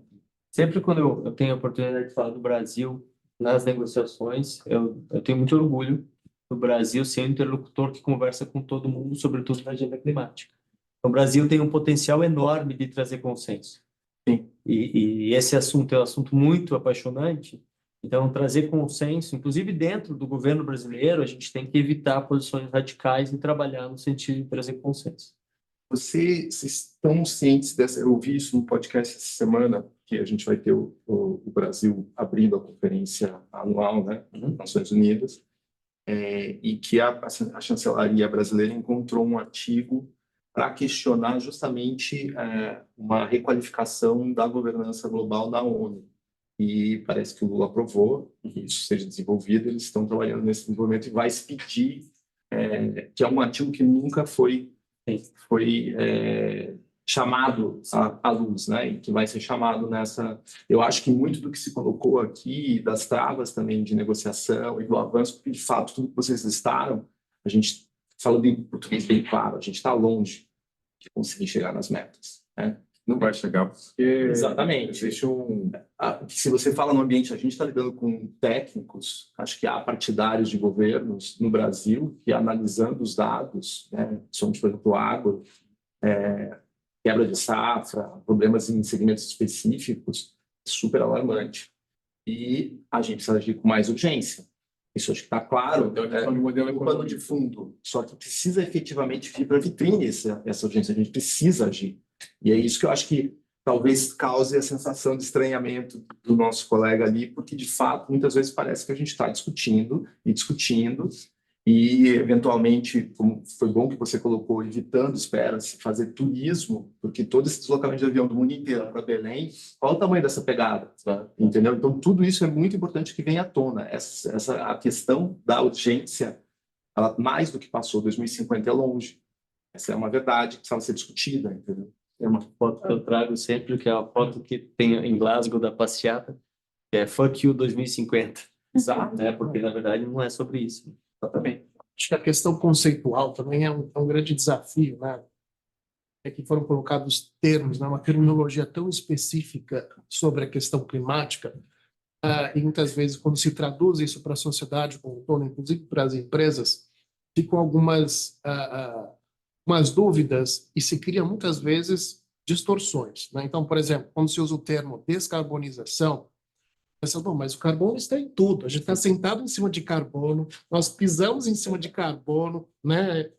Tudo daqui tem carbono, isso aqui tem carbono, tudo tem carbono. Então, assim, quando se fala em descarbonização, né, nós vamos falando do problema do carbono na atmosfera, não necessariamente o carbono. Mas acho que tem a ver, é uma questão de modelo econômico, de produção. Sem dúvida, modelo econômico e tecnologia. Mas para mudar a tecnologia tem a questão política também. Né? Quem que vai dar o primeiro passo para impulsionar essa transição energética? Lá vai a força, ela vai por iniciativa do interesse econômico, né? Como que vai se motivar essa transformação? Né? Essa é a grande pergunta. Alguns vão pelo caminho da oportunidade, outros talvez tenham que ir pelo caminho da necessidade por imposição legal. Né?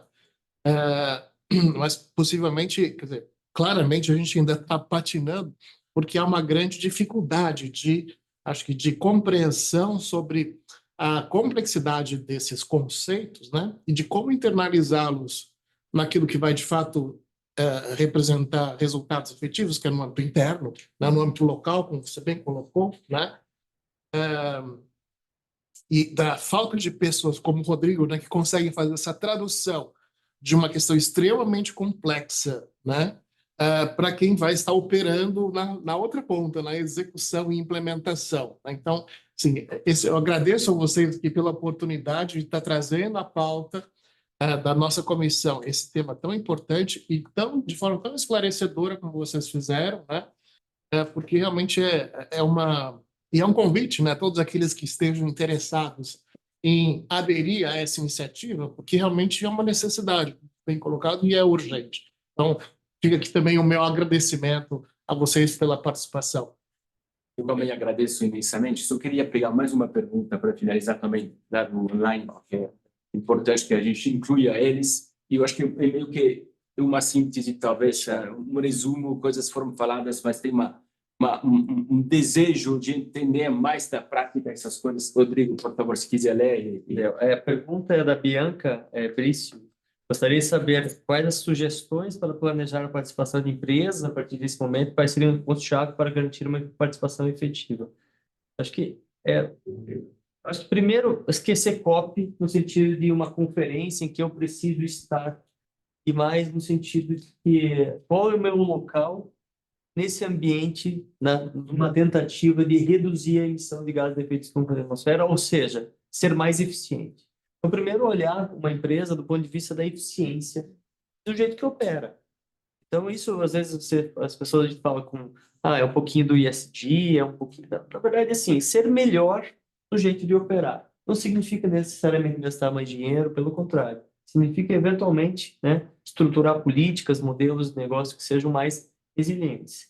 Partindo para uma conferência, então, eu quero liderar essa agenda. Então, acho que vale a pena acompanhar quem já lidera. Então, participar de fóruns das pessoas que lideram já há algum tempo, pessoas que têm acesso à conferência há mais tempo. A RTCC, por exemplo, ela está na conferência há 25 anos. Então, eu estou muito tranquilo em participar. Eles que são os líderes desse site aqui, Climate Home News, por exemplo. Né? O Climate Home News, ele aceita sponsor que queira dar voz, né? Uma necessidade, algum case. Então, quem quiser, por exemplo, acessar Climate Home News para comunicar case de sucesso de descarbonização, né, na sua empresa, pode acessar. E aí, depois que você tiver feito esse processo de acompanhar, participar, conhecer quem de fato tem acesso à agenda, e tiver interesse mesmo de participar das conferências, então entender um processo para conseguir, né, a acreditação de uma, duas pessoas líderes, né? Geralmente vai CEO, vai CFO e alguém, né, da sustentabilidade, diretor de sustentabilidade, mas não é regra, tá? Por exemplo, tem muita gente que foi acreditada pelo governo brasileiro que é efetivo representante da comunidade tradicional. Isso é muito legal, porque cria essa miscigenação, que é, na verdade, o espírito da conferência. É fundamental. E esse vai ter um caráter muito especial enquanto a COP. No Brasil, porque a gente vai estar na floresta. Um dado interessante para o Brasil, para fechar já, esperado para a Conferência do Brasil algo como 100 mil, né, na COP, mas off-site events é esperado algo como 250 mil pessoas. Acho que 100 mil em Belém do Pará, a estrutura. Belém recebe, Belém recebe no Círio, claro que vai ser precário, mas no Círio de Nazaré recebe mais de 1 milhão de pessoas. Tem coisas absurdas, tá? Então, por exemplo, a delegação da Arábia Saudita não tem mais hospedagem. A delegação da Arábia Saudita, eles vão refazer isso. A delegação da Arábia Saudita vai ficar em Manaus, por exemplo. E vão fazer um crowd trip. Então, é surreal, mas assim, é o jeito que é. A gente está lidando com projetos lá e uma das empresas com que a gente está dialogando, uma grande empresa de energia, que obviamente demorou para tomar a decisão e quer levar toda a diretoria, não tem mais hotel. E aí o que eles têm, o que tem de opção, que acho que já foi usado em outras situações assim, que você tem rio, quem tem o porto, são barcos, né? Estão sendo alugados para eles, por exemplo, estão negociando barcos pelo período na casa de $350 mil para alugá-los. Uma outra alternativa que costuma acontecer nas grandes conferências da ONU, né, é que também as famílias que têm disponibilidade de espaço acontece muito, né? Eu tive a oportunidade de participar também nessas condições.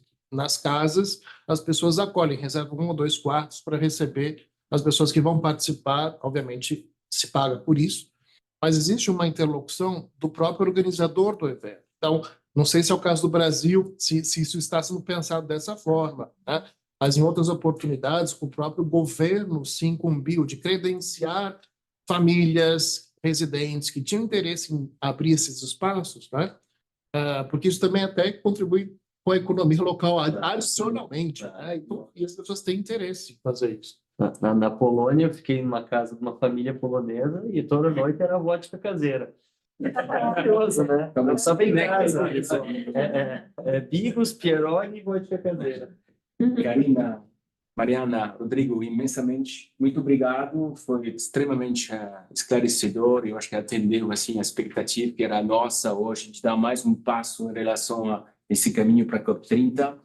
Obrigado. Eu também, a gente vai encaminhar, né, para os participantes a apresentação.